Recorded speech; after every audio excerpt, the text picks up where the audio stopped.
L'émission de TPMP a notamment permis d'aider des parents qui essayaient de pratiquer l'éducation bienveillante et qui se retrouvaient confrontés à un conjoint qui n'était pas d'accord avec cela. Le fait de porter en public cette thématique et à l'oreille de ces personnes qui n'étaient pas forcément en accord a déclenché des dialogues. Des dialogues qui pourront peut-être donner lieu à des actions dans le sens de la protection de l'enfance et dans le sens de la non-violence éducative.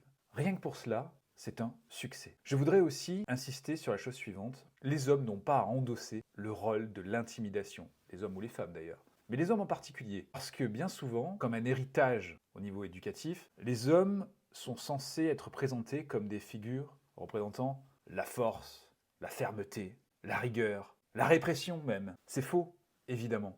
Il n'y a pas besoin d'une force et d'une faiblesse pour faire un équilibre. Quand je dis force et faiblesse, je fais exprès d'employer ces mots-là, parce qu'en réalité, il ne s'agit pas de ça. Car la vraie force, c'est justement de ne pas utiliser la force, c'est d'utiliser la bienveillance. Lorsqu'un enfant est éduqué avec bienveillance, c'est-à-dire qu'on répond à ses besoins, qu'on prend soin de lui, qu'on écoute ses émotions, il va s'épanouir et il va surtout collaborer de mieux en mieux avec les parents. Il saura qu'il est dans une relation de confiance, que le lien affectif est solide. Et surtout, il apprendra dans les meilleures conditions et non pas par peur. Il apprendra par volonté personnelle. Il apprendra par imitation de ses parents. Il apprendra par répétition, parce que malgré ce qu'on peut entendre parfois, les enfants ont besoin qu'on leur répète encore et encore les choses, qu'on leur présente de différentes manières, notamment par le jeu. Et ces manières-là vont faire que l'enfant va apprendre à choisir petit à petit la manière dont il va agir, en respectant le cadre, en respectant les règles, et surtout en respectant les autres comme il a été respecté.